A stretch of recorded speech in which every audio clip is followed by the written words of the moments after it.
Hey guys, and welcome back to another episode of Chew on That. So first, I want to thank you guys so much for all of the positive feedback on episode 1, which was the Elisa Lam case. As I mentioned on that episode, that is one of my favorite true crime cases. It's one that stuck with me for years and years, and I'm so happy to be able to bring that to you. So we've got another fun episode planned for today, as well as some other fun episodes in the future. I do want to do some housekeeping first before we get started. As I was doing the images for today's episode, I noticed like a strange trend, and this isn't something that's supposed to happen, but this is another case about an Asian family, specifically an Asian female in Canada. And of course, the Elisa Lam case, she was also an Asian female in Canada. So weird similarities, not planned. I picked a bunch of stories and I'm just doing them at random. So I just wanted to let you guys know whether you love Asian Canadian stories or hate them. Just a weird coincidence. I've already got next week's episode planned. It's the case of Lisanne Froon and Chris Kremers, and these are two European women, and it takes place in Central America. So the weird trend is not going to continue. I legit didn't notice it until I was putting all of this together, but just want to throw that out there first. Also, thank you guys so much for supporting the Patreon. We've already got a couple of subscribers already, so thank you so much. That helps me out to produce content faster and produce more content for you guys. Not only these Chew on That cases, but also other videos. My writing, of course, I'm an author. I have another podcast called Bananas Toast, so it helps with all of that. So thank you so much for subscribing to the Patreon, and of course, thank you to all my new subscribers on YouTube as well. If you haven't done that, go ahead and hit subscribe, and that way you'll get the update every time there's a new Chew on That episode, as well as just, you know, a happy life update episode. But yeah, without further ado, let's get started. So this is the case of Jennifer Pan. This is a very strange case with a lot of layers. It's thought-provoking, but in a different way than the Elisa Lam was. It's one where, you know, you can kind of see both sides, and it doesn't excuse at all what happened, but it creates a lot of debate for people, especially other young people who've been in this situation. So we're gonna go ahead and get started with this episode. Of course, my usual credit where credit is due segment. One woman band, that's why I've got the Patreon and stuff. I'm doing all of this on my own. The camera I'm using is an iPhone 11. I'm recording with the Switcher Studio software, and then I'm doing some post-production editing in Vegas Pro 13. So that way you guys know what I am using. So let's get started. This story takes place on November 8th, 2010. You've got, at the time this happened, 24-year-old female Jennifer Pan. She's in her childhood home, she's in her bedroom, she's watching TV, winding down for the night. Her mom, bich-ha, gets in from line dancing practice, and she's getting ready for bed. And her dad, Han, had just gone to bed after a long work day. So it's a normal day. She has a brother as well. I've never seen where he was in all of this, but the three of them were in the house. Only the three of them were in the house. And, hi Booney. And suddenly there is a noise that comes from the first floor of the house. So they're all upstairs. There's a noise on the first floor. And suddenly 3 men storm into the Pan's house with guns. So one goes upstairs to Jennifer's room, and he takes her and ties her to the banister using shoelaces. So he does a really good nod with shoelaces. The other 2 men go into her parents' bedroom, and they grab Bic and they grab Han, and at gunpoint they force them down not only to the first floor, but to the basement, and they're demanding money as well. So the parents are just kind of screaming, and Jennifer lets her intruder know, don't kill me. I have $2,000 stashed in my room. Here's where you can find it. Here's my safe code. Go get the money. So, should have shown this slide first. So after the intruders have had enough, one of the gunmen shoots Han twice. So the first shot goes through his shoulder, the second goes through his eye socket. And his wife, Bick, sees this and she starts screaming. And then the gunman shoots her 3 times in the head and she is killed instantly. Meanwhile, Jennifer is still upstairs. She's still tied to that banister with shoelaces. The intruders have gone into her room, into her safe, and gotten out that $2,000 she had stashed away. She starts hearing banging noises. She doesn't know what these are. These are the gunshots, unfortunately, the 5 gunshots that are going into her parents' bodies. But she just hears banging noises from the basement. And while being tied up, she manages to maneuver her arms, wiggle them to her pocket to slip out her cell phone and call 911. And on this call, she tells the operator that some strange men have entered her house. She doesn't know where her parents are. She's hearing weird banging noises and she's very, very scared. And suddenly, 34 seconds into the call, she hears a very strange, ominous groaning noise. And it is Han Pan, her father. So he has survived. Remember, he had 1 gunshot to the eye socket, which is not good. And he had a gunshot to the shoulder, which can also prove to be very not good. Because remember, boys and girls, that bullets travel. So it's not just getting hit in the shoulder. That bullet can go wherever it wants once it has entered his body. So Han has dragged himself from the basement and up to the main floor, and then he continues out onto his front yard. He sees a neighbor, and he starts screaming at the neighbor. The neighbor, of course, is like, "Oh my God!" and calls, 911. So Jennifer's on with 911. Now the neighbor's on with 911. They see Han, bleeding and very, very wounded on the front lawn. So the paramedics come. They take Han to the hospital. They take Jennifer so they can get her checked out too. And unfortunately, they did confirm that Bick had passed in the basement from the 3 gunshot wounds to her head. So Han was severely injured indeed. The bullet through his shoulder, remember they travel, had grazed his carotid artery. He also had a shattered bone in his face from where it entered his eye socket.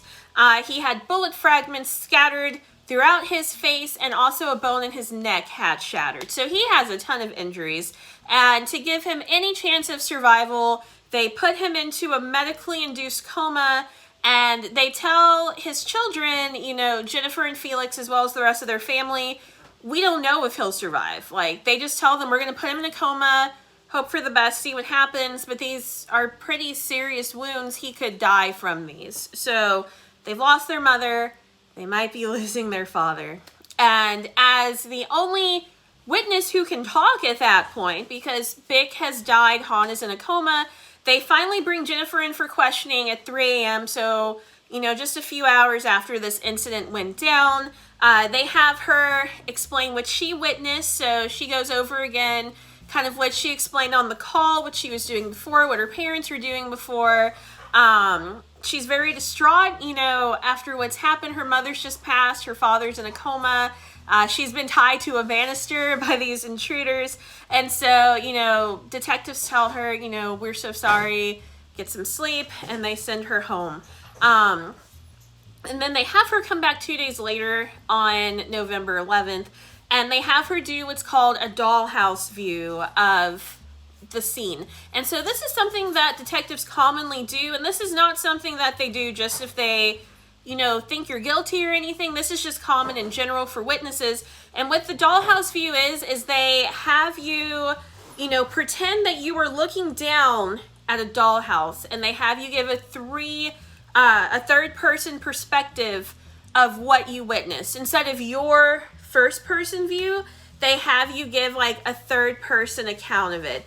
And what this does is it, you know, kind of forces your brain to remember things that it normally wouldn't remember. Like, wait, so they would have had to open this door and come in here. So it's a very common tactic where they have you give your first person view and they have you come back a few days later to give this dollhouse third person view. So Jennifer is asked to do this. They take notes so that way they have both her first person and her third person account. They also want to know how she was able to access her cell phone with it being in her pocket while she is tied up. So Jennifer, you know, stands up and she puts her arms behind her back. I think they actually tied her arms together because detectives, when they enter the house, cut her out of the shoelaces, so they knew how she was tied up, and they had her demonstrate, you know, it took her a bit, but they had her demonstrate how she was able to get her phone out and then managed to dial 911.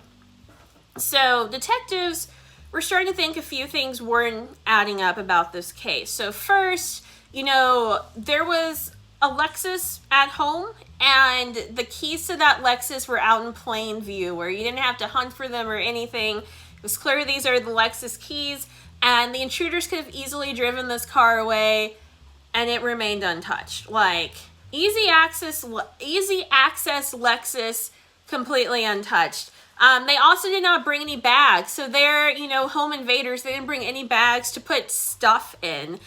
They also didn't bring any zip ties and ropes. And, you know, there's a good chance people are home. You would want some way to restrain them. And all they had were the shoelaces that they used to tie up Jennifer. And then they put her parents in the basement untied and just shot them. So this was all very strange to detectives. They're also wondering, you know, if any of these intruders knew Jennifer, even if she didn't know them, if they knew her or were sweet on her or something, because why would they kill 2 eyewitnesses and then leave the third unharmed when she can clearly identify this, you know, one of the 3 intruders because she was telling him where to find the secret stash. So they start looking into stuff and they're like, something's not right. What's going on with these intruders? Jennifer had been doing a great job at helping out detectives. She was like, please find who did this. They killed my mother. They might have killed my father. Please, you know, figure this out. So they're doing normal protocol. They get to where they ask her to go through her phone records for her iPhone, and she immediately complies. She's like, yes, you can look through my phone records. I don't know what you're looking for, but you can look through my phone records. And pretty quickly, detectives realize Jennifer has 2 SIM cards. So there's the one SIM card that's in her iPhone currently, but it also shows another SIM card has been used. And they ask her where that other SIM card is, and she tells them, I don't remember. And they see that she uses the SIM card off and on pretty regularly. And she's like, I don't know, maybe it's in a pocket in my jacket at home. I'm not sure where it is. So detectives are also kind of weirded out by this because maybe she did lose it. She's still distraught and grieving. So to her, the SIM card's probably the last thing on her mind. But also, if you're using the SIM card a lot, A, why? And B, why are you suddenly acting suspicious? Because she started asking detectives, you know, what are you looking for? How far back are you going to look? What are you able to access? What are you looking for? Questions that she did not bring up at all for her iPhone SIM card. She's suddenly very interested in with this other SIM card. So detectives go to the house to look for the SIM card. And meanwhile, the very next day on November 12th, so, you know, 4 days after the attack, Han Pan wakes up and he remembers everything that happened. So we, ladies and gentlemen, need to go back and talk about the beginning of the Pan family. So Han and Big Pan were Vietnamese refugees who moved to Toronto, Canada in 1979. So they fled Vietnam so that they could give their future children, they hadn't had children yet, but they knew they wanted them. They wanted to give their children opportunities that they did not have, and they wanted to get in a better life for themselves. So after years of hustling, they bought a large home with a 2-car garage in the Markham neighborhood of Toronto, Canada. And they felt right at home in Markham. There were a lot of other Asian families, so they were by people with similar cultures, and some even were refugees, so similar experiences, similar languages were spoken, so they just felt really at home with how many Asians were in this neighborhood. After the years of hustling they'd done, not only could they get a nice house, but also nice cars. So Bich got a Lexus, Han got a Mercedes, and they also acquired 200,000 Canadian dollars in savings. At that point, they feel comfortable. They start having children. So Jennifer was born on June 17th, 1986. Her brother Felix was born 3 years later in 1989. And, of course, the Pants have been working hard for the past decade, and they don't want it to go to waste. So they set extremely high standards for their children. And when I say extremely high, I mean extremely high. So Han turned in to your classic tiger dad, where everything is overshadowed, you have to be perfect, there's no room for error. And Bich was his reluctant accomplice, where she thought he was hard on their children, but she's like, it's for the best. So she is still supporting his decisions, backing up his decisions. She's kind of there as like the softer of the two, but she's still, pushing this as well. Like, you need to do your best. There's no room for failure. And the Pan children were expected to excel at every turn. So at the age of 4, Jennifer began taking piano lessons and figure skating lessons. And these weren't just, your 2-day week lessons just for funsies. Jennifer was like training, especially with her figure skating. So as young as kindergarten, when she's 5, she would go to school and then leave school and go straight to figure skating practice. And she'd get home around 10 p.m. and then have to do her homework for school the next day. And this continues for years and years and years, on top of piano lessons several days a week. Now for Jennifer, she dreamed of being an Olympic figure skating champion. And of course, any Olympic athlete has, these memories of how hard they trained growing up. So for Jennifer, this is just part of the journey. She has seen other athletes, other Olympic figure skating athletes with these schedules. To her, it's what you have to do to be a champion. So she is fine with this.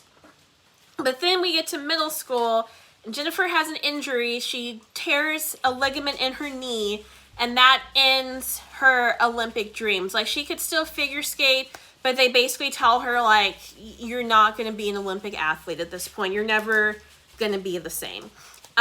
So she, of course, is not allowed to just sit on her bum and do nothing. So she switches to playing the flute at her school, and she attended the Mary Ward Catholic Secondary School. So it's a private Catholic school. Excellence is already encouraged, so it's right at home for what her parents are expecting from her. And Jennifer does graduate in the 8th grade, and she's done well, but she was not valedictorian. She didn't win any awards at the graduation ceremony, like the most this, most that, highest this. And so she was scolded by her parents. They're like, this is unacceptable. Like, not only should you have been valedictorian, but you should have at least gotten some awards and been the best in something.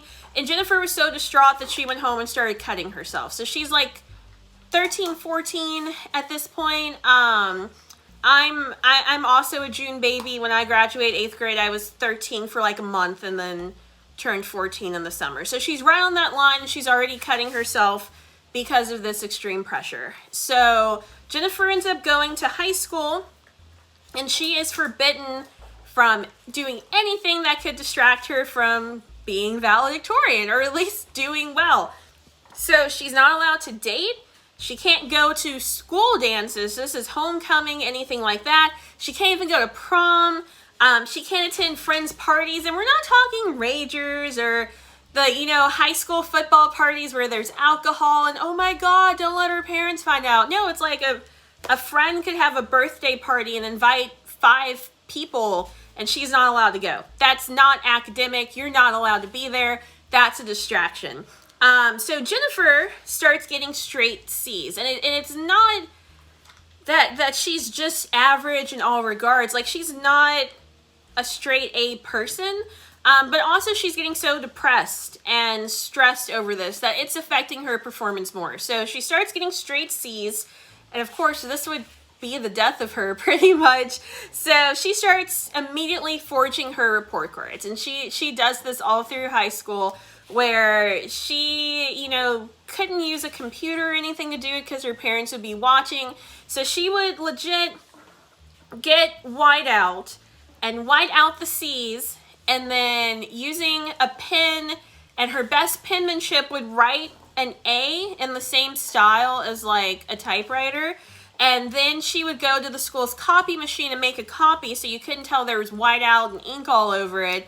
And that was her report card. And she would do this, you know, every trimester or semester, whatever her school had. I know in high school we had 6 grading periods, but some high schools still only have the 2 semesters. So whatever they had, she did this for all of her report cards all through school as a survival mechanism, because her parents were already so strict, she could not risk bringing home these lesser grades. Even some of the better report cards where there were B's, she was like, I can't do that. I have to get A's. Even if I'm not valedictorian, I have to get A's. And she did this because she felt she couldn't go on without doing it. She was already cutting herself. So in junior year, her grades were decent enough that she got admitted to Ryerson University, which is where she wanted to go. And her parents were like, So they wanted her to go to the University of Toronto and to become a pharmacist. So they wanted her to study pharmacology. So they were not happy. Like, they weren't overjoyed that she got into Ryerson. Ryerson was still a good school, but it's not what they wanted from her. It's not what they expected from her. But they were like, you know what? At least she has early admission to a college. Let's just let her do it. And they let her know, like, hey, if in 2 years there's a way for you to transfer to University of Toronto, we would prefer you to do that. So keep your grades up so you can transfer and get into University of Toronto. And Jennifer is like, I'm going to be okay. I'm going to be okay. And then senior year, she fails calculus. And I cannot blame her for this, because story for another day, but ooh boy, calculus. I like math, and calculus was not kind to me. We can talk about what calculus did with my GPA in a story time video. But she flat out fails high school calculus, and Ryerson rescinds their invitation as a result, because she has failed this class, not just for a grading period or semester, but in general, which means she did not pass high school. She has to redo that calculus class in order to get her diploma, and she cannot start at Ryerson if she hasn't finished high school. So they're like, you can't come here unless you retake this course. And of course, Jennifer can't retake the course because all of her report cards have been showing she had an A in calculus. So there's no way she can retake it at this point without her parents finding out. So Jennifer just doesn't tell anyone about this. She doesn't tell family, she doesn't tell a friend, she tells no one she failed and didn't graduate high school. Instead, she creates the illusion that she is still going to college. So she tells her parents that she received a lot of financial aid and scholarships from Ryerson, and she forges some documents that show this, has a friend print them, shows them to her parents, you know, to let them know you don't have to worry about giving any money, so that way they're not writing checks or anything that aren't going to get cashed. She's like, I've got it covered, I've got my tuition covered, and they're really excited about that. So Jennifer gets dropped off at campus every morning by her parents, and then after a bit she leaves. And remember, she grew up playing piano, so she's able to teach it. So to make money, she starts teaching piano on the side. She also gets a serving job at a restaurant called Boston Pizza, which is where her secret boyfriend Daniel Wong works. And we'll talk more about Daniel in a bit. It's never been said really what she did with this money, but she was making money from these 2 jobs. And occasionally she'd pick up other side gigs, but she would do this throughout the day and then go back to campus and get picked up eventually her parents were like, you're doing good. So they would allow her to drive from home to campus on her own. So to keep up the facade, she'd still go to campus first, you know, grab a little breakfast, and then go do her teaching job and her job at Boston Pizza. Now remember, her parents' goal was to get her to transfer to University of Toronto. And they keep saying, you know, you're doing good at Ryerson, so you should transfer. Like, they're not letting this go. So after 2 years, Jennifer announces that she's transferring schools and that she got in to the pharmacology program at the University of Toronto, and Han and Vic are thrilled. They're like, yes, this is what she's supposed to do. We are so proud of you.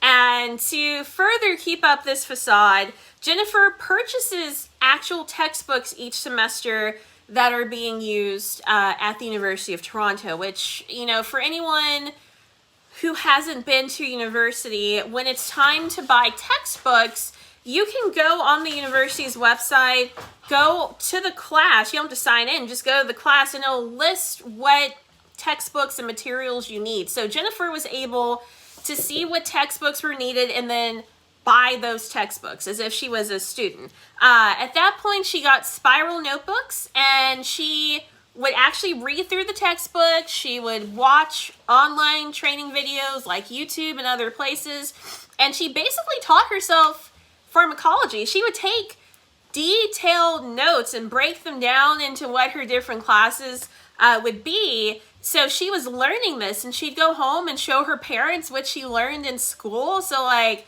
she is doing a lot to keep up this lie. And after a bit, she tells her parents, you know, I'm really busy. The commute, even with me having a car now, is longer. My friend Topaz lives right off campus. Could I move in with Topaz? And her parents had saw she was doing so well that they said sure. Now, she did really have a friend named Topaz, but she was actually moving in with her boyfriend Daniel. So Jennifer and Daniel met in high school, and in 2003 they went on a trip to Europe for their band. Remember, she played flute and then he played trumpet, and they were on a trip to Europe. Jennifer has asthma, and so she had an asthma attack while they were there. There was smoke in the room, and that triggered her asthma. So she goes outside, she's panicking. Daniel goes with her, kind of calms her down, you know, gets her an inhaler. And she's like, oh my God, he saved his life. And that's not me being snarky. Like, that's what she told people. Like, Daniel saved my life. Because he calmed her down on this trip. And so they started secretly dating after that. And he knew about Jennifer's family. So he agreed to keep it secret, because not only did her parents not permit her to date and not approve of her dating any boys, but they did not like Daniel. They knew who he was. He had gone to the same schools as her, and not only did he get low grades, but he was also a marijuana dealer. So they were like, absolutely no boys, but especially not this one. And this is the one that Jennifer became hung up on. So they dated in secret for several years. They frequently had sexual intercourse in Daniel's car, because that was the only place to really do it. And finally they decided, we need to live like a couple. You know, they're getting older. They're around, 22 at this point. They're like, we need to act like adults. And his parents loved her, so they offered to let her move in to their home, and everything would have been great, except Jennifer did not tell Topaz about this. Like, she did not give her friend a heads up so that Topaz could defend her if something went down. So Topaz doesn't know about this lie. Her parents think she's living with Topaz, and instead she's living with Daniel. So things start to crumble for Jennifer when it's time to graduate from the University of Toronto. So she and Daniel find someone online, probably from Fiverr or something, and they hire someone to create a fake transcript that looks just like the University of Toronto's transcripts, showing straight A's. And they have this mailed to her house so that it looks authentic, so that she can hand her parents the sealed envelope, and they open it and they see the dates she went there and the grades she made. And of course, there were straight A's on this thing. So they are excited. They're super proud. They're like, you did it, Jennifer. You're not valedictorian, but you're still graduating. And they're excited for her graduation. And she tells them that each student only got one ticket for graduation. And so she didn't think one parent would want to go without the other, you know, leave one of them behind. So she gave her ticket to a friend so that friend could have both of their parents go.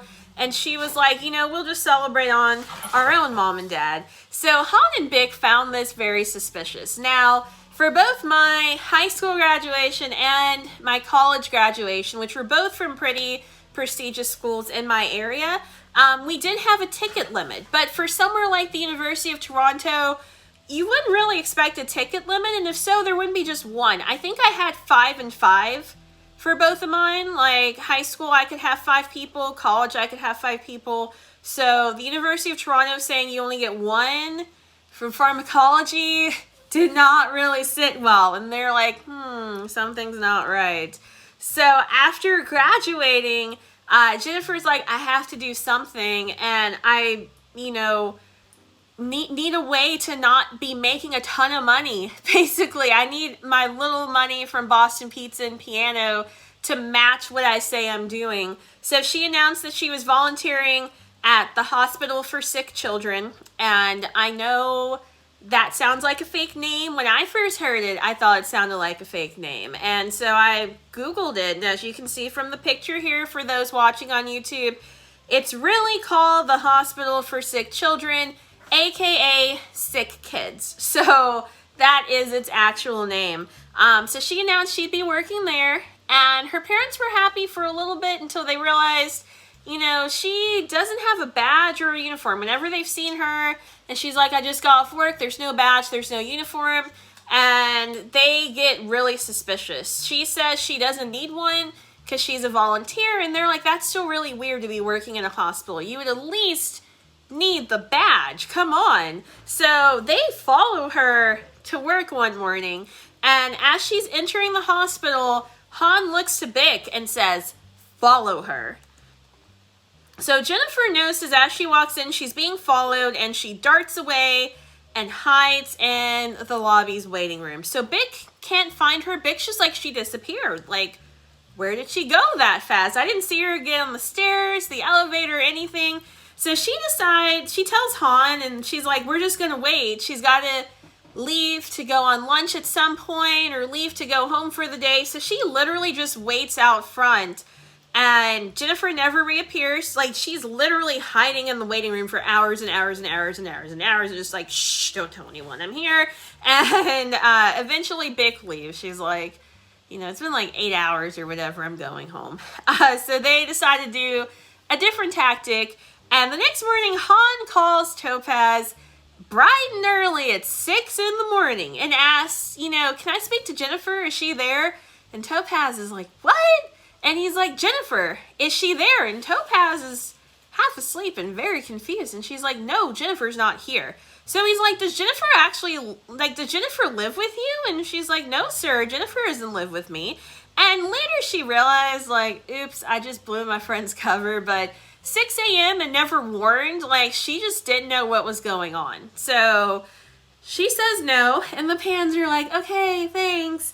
And they confront Jennifer later that day. So Jennifer cracks, and she admits to everything. She admits to, you know, failing high school. She admits to forging her report cards before that. She admits to never being at Ryerson and having jobs instead. She admits that instead of moving in with Topaz, she moved in with Daniel. She'd been dating for like 5 or 6 years, and that she never got into University of Toronto, and she taught herself pharmacology, and there was no graduation, so she's still technically in high school at this point. So Han wants nothing to do with her, but Bich's like, let's give her another chance. Because, you know, what she did was stupid, but also smart. And she moves Jennifer back in. So they take her car, her laptop, and her cell phone. She can only use her laptop and cell phone in their presence, and she has to submit to random checks of her text and emails. So at any time, her parents can just walk up behind her, grab her laptop or cell phone and look through whatever they want. And they put like software on there to make sure she's not deleting stuff. Like they want to see everything at any time because she's been forbidden to see Daniel. She can only talk to a few select friends. For her car, she's only allowed to drive 2 piano lessons. So, you know, they look up where these lessons are. They speak to the families to make sure she's really teaching piano there. And they check the odometer every time she gets back to make sure even 1 mile isn't out of place.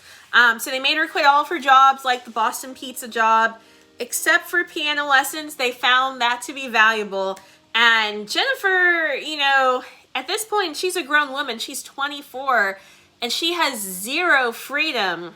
She's basically on house arrest, on lockdown, and all she's really allowed to do is do e-learning to redo her calculus course so that she can officially get her high school degree. And then bich-ha help her to reapply for colleges to get accepted for real this time so that she can start college as soon as she's done with her calculus course. But the problem is Jennifer, her main hang-up is Daniel Wong. She is still in love with him. You know, it was a long-term relationship. They went through a lot together. And just because she's now locked down in her house doesn't mean those feelings went away. But Daniel is at his wit's end. You know, they're 24 at this point. They've been together, you know, what? Something like 6 years, you know, 5, 6, 7 years. And he's like, I'm done with this. I can't do this. I do love you, but I can't keep up this hiding you and not being able to go places with my girlfriend, not being able to move forward in our lives by even thinking about marriage or anything, you having to bend over backwards to your family. So he's like, I'm sorry, if you figure something out, maybe we can get back together later, and he dumps her. So Jennifer is heartbroken. She attempts suicide. The suicide is unsuccessful, thankfully. So she's still alive, and she realizes that Daniel quickly moves on and gets a new girlfriend named Katrina. And he quickly falls in love with Katrina because he has spent all of his adolescence and early adulthood with this girl who has to hide everything. And Katrina is able to be open with stuff. So she's able, you know, to make things Facebook official. She's able to go on dates around town with him. She can, you know, basically just live like a normal person. And he quickly falls head over heels for this first adult relationship. So Jennifer's like, she ain't getting my man. And she concocts another one of her fantastic, bizarre stories. So Jennifer decides that a man knocked on her door, her front door, dressed in a police officer uniform. And when she opened the door, suddenly a bunch of men ran in and gang raped her in the foyer of her house. Days later, she received an envelope in the mail that had a bullet in it, and it was from Katrina. So she sends Daniel a text. And this is what the text said, quote, "Forward this to Katrina. Congratulations to you and your friends for winning and putting me through not only emotional pain, but physical. They raped me and beat me, and yet you win, the only person that meant everything to me.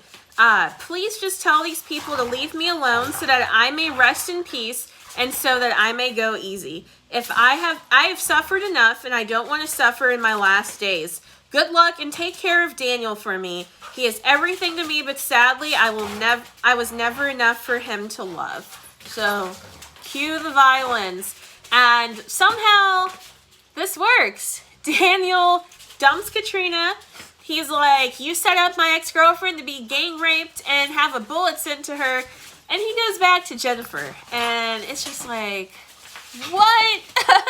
What? Like, you believe that so easily? Oh my God. You know this girl's a liar. He's been with her this whole time. She's been deceiving everyone. You know, Topaz, her parents, everyone. And he just believes this willy-nilly. But he's like, again, we need to figure something out. We can't keep doing this deception. So Jennifer's trying to figure stuff out. She's reconnected with some friends, and one friend is an old friend from high school named Andrew Montemayor, who had boasted of robbing people at gunpoint before.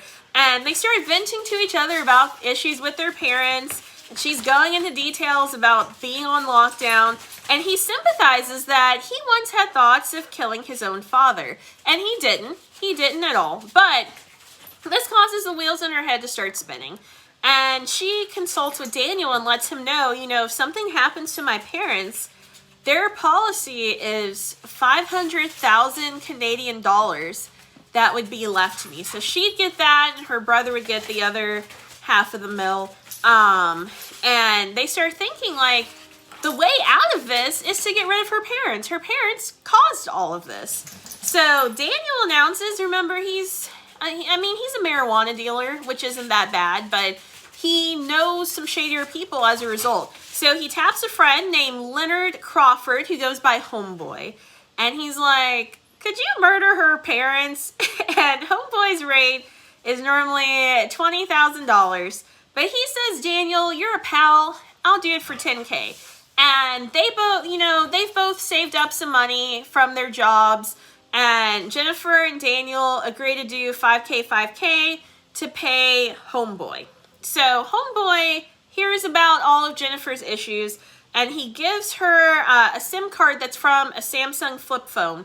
And he tells her, whenever you're going to talk to me or to Daniel about this, put this card into your iPhone and talk to us on that. And as soon as you're done, switch back to your normal SIM card. And that way, when your parents check your messages, they will not know we discussed this. They won't be able to see the messages. So keep the SIM card safe, and that's how we can talk. So they text back and forth for weeks and weeks.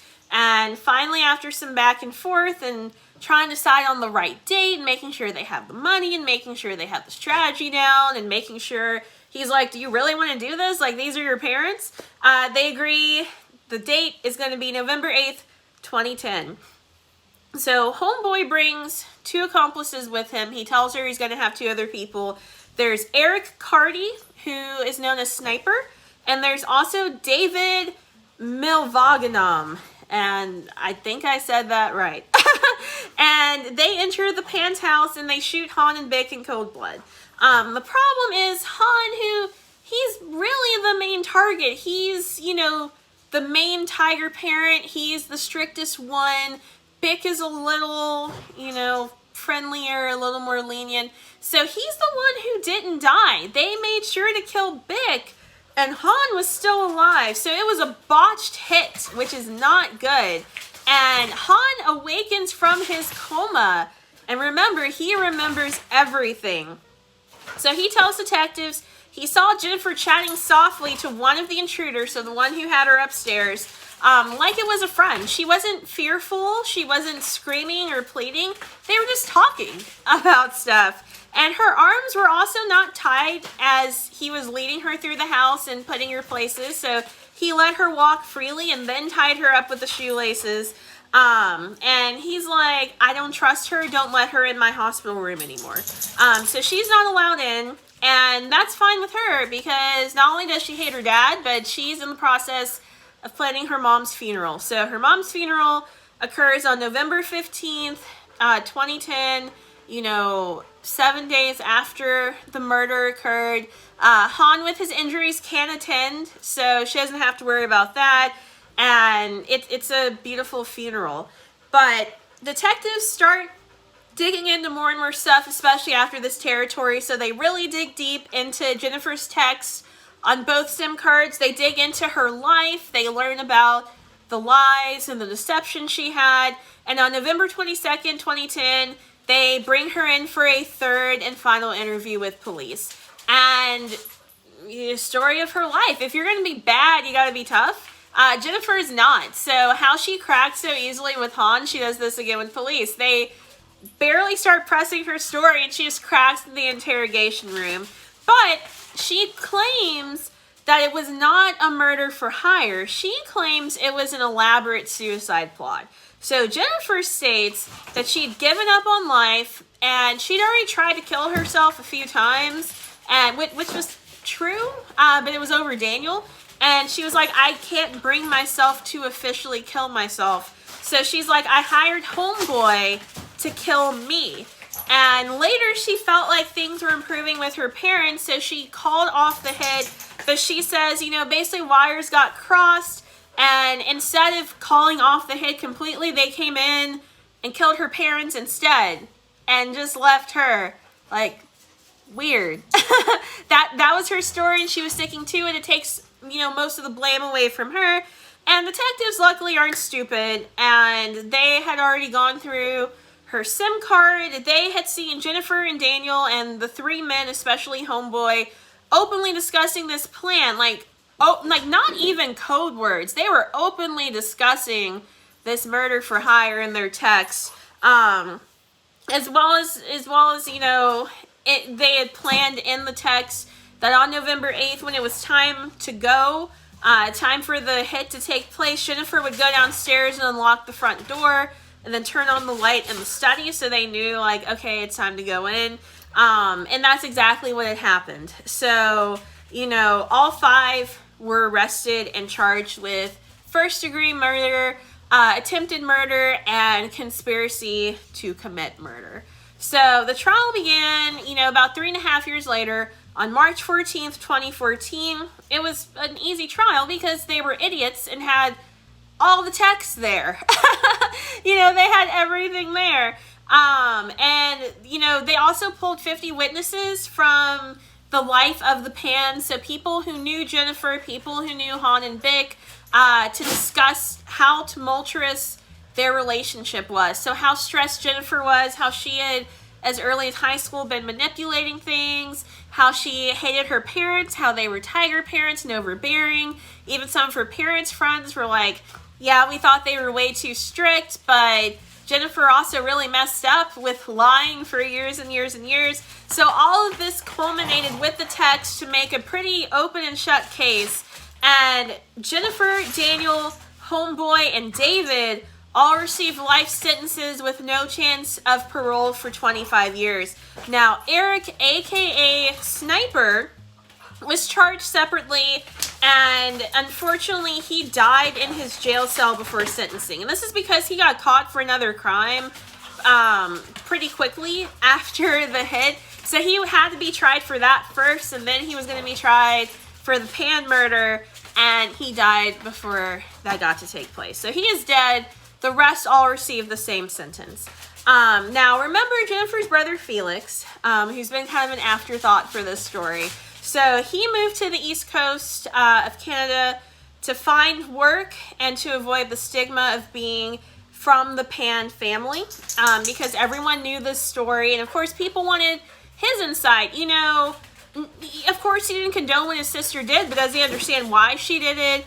Does he think she went too far? Hopefully. You know, were the parents strict on him? What were his grades? What did he do? Did he deceive them as well? He didn't want to deal with any of that, so he needed to get out of that neighborhood. He also suffers from depression as a result of what happened, and he's very closed off from others. He's very untrusting because his own sister did this to his family. So Han did survive, but he is in constant pain and unable to work due to his injuries. He also suffers from anxiety, insomnia, and when he does manage to fall asleep, he has nightmares about what happened over and over again. Because of his injuries, he's also given up his favorite hobbies, which were gardening and working on cars. And, you know, from what happened in that house, he also can't stand to be in his home, you know, the home that he worked so hard for. And because the story's so well known, he can't sell it. So he just had to move in with other relatives, and this house is just there at that point as a murder house. You know, he was at the trial, and he did, after Jennifer received her sentence, he did read a victim impact statement. And I have a portion of that statement for you guys here today. So he says, when I lost my wife, I lost my daughter at the same time. I don't feel like I have a family anymore. Some say I should be lucky to be alive, but I feel like I am dead too. I hope that my daughter Jennifer thinks about what happened to this family and can become a good, honest person someday. So he does not forgive her, but she's still his daughter. Like, he still refers to her as his daughter, and he's upset about what happened. Just showing, you know, he was strict, but he was doing it out of love and what he thought would make her successful in life. And that's kind of a caveat of the story, where everyone can admit what Jennifer did was horribly wrong, and especially after she got caught with the topaz thing, she should have just cut her losses and stayed moved out with Daniel and tried to reconnect with her family later if it was that bad. But, you know, it's a thing of murdering your family is 0% acceptable. But a lot of people have had these tiger parent cases where their parents are so strict and it leads to depression, it leads to more hardships, and it's hard to convey that, you know, sometimes, and you reach a breaking point. And so what I want to end this episode with for you guys is an ad for Talkspace. So Talkspace is an online therapy program that anyone can use. It's available both on the App Store and on Google Play, and you can use it on a computer as well. And you can chat, as in type, like text, with a therapist at any time 24/7. So if you're in a situation like this where repeatedly you feel like you can't go on, whether it's your parents are too strict, whether it's your significant other dumped you, you know, anything like that, do not, you know, end your life. Do not end someone else's life. Talk to someone. There are healthy ways to get through this. Even Jennifer's early days where she was forging the report cards and felt like, I have to do this to survive. It would have been good to at least talk to someone, even if she had to keep doing that.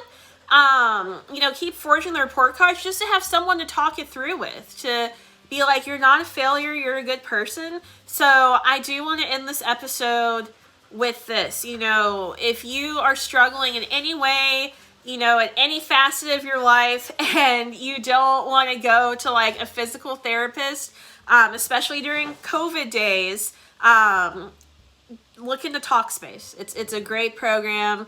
I highly recommend it. It'll hopefully help issues like this, you know, prevent issues like this from recurring in the future, because this is the one I'm bringing to you today, but there are many other similar cases like this in the US and in Australia and stuff, where children have murdered their tiger parents, and it is unacceptable. I know parents can be strict, but there are other ways through it. And there's also cases where children have committed suicide because of tiger parents. So see a therapist.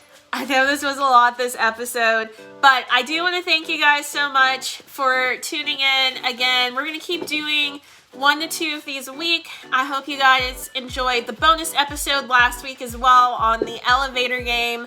I will be coming back to you next week with more Chew on That, with the disappearance of Chris Krimmers and Lisanne Froome. Of course, I'm also going to have a couple other videos coming up on the YouTube channel based on gardening, and I've been getting a bunch of good feedback on my tentacle floor mop, my wet vac review. I'm going to show you guys some troubleshooting steps for that too. So again, if you haven't subscribed yet, definitely subscribe wherever you're listening or watching this now, so you get all of the new content that's going to be coming out very soon. You know, if you're watching this on YouTube, be sure to like the video, comment what you thought about it, and I will see you guys very soon, my Chewsters. Bye-bye!